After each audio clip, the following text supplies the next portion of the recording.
नंदुरबार आदिवासी जिल्हा, पण इथल्या आदिवासी आश्रमशाळा असुविधांचं असं आगार बनल्यात। इथले बहुतांश लोकप्रतिनिधी आदिवासी समाजाचे आहेत, पण त्यातल्या एकालाही या असुविधा सोडवाव्याशा वाटल्या नाहीत। भालेर आश्रमशाळेचं उदाहरण घेतल्यास या आश्रमशाळेत 350 विद्यार्थी आहेत, 150 मुली आहेत। आमदार डॉक्टर विजयकुमार गावित आणि त्यांच्या कन्या खासदार डॉक्टर हिना गावित यांच्या घरापासून ही शाळा केवळ 13 किलोमीटर दूर आहे, तरी देखील इथं साध्या पायाभूत सुविधाही नाहीत।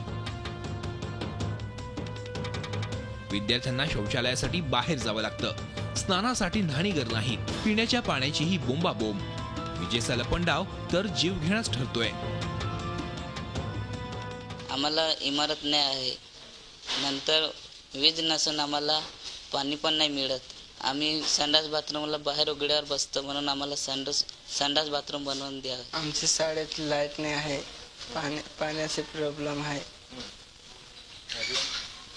बेडरूम नाही आहे, अभ्यास नाही होतो लाईट नसल्यामुळे।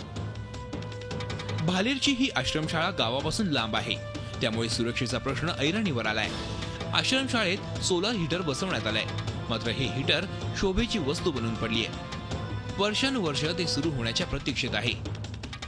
आमच्या शाळेला इमारत नसल्या कारणाने हा जो जुना प्लॅन आहे, हा 1ली ते 7वीचा प्लॅन असून आता सध्या इथं 1ली ते 10वी पर्यंत वर्ग चालतात।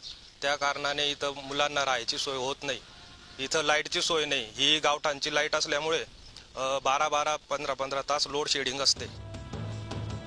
नंदुरबार पासून जवळ असलेल्या आश्रमशाळेची ही स्थिती, त्यामुळे सातपुड्यातल्या आश्रमशाळांच्या अवस्थेबद्दल तर न बोललेलंच बरं।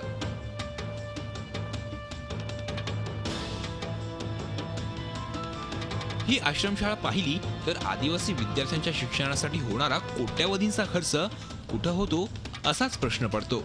प्रशांत परदेशी, झी मीडिया, नंदुरबार। झी 24 तास रहा एक पाऊल पुढे।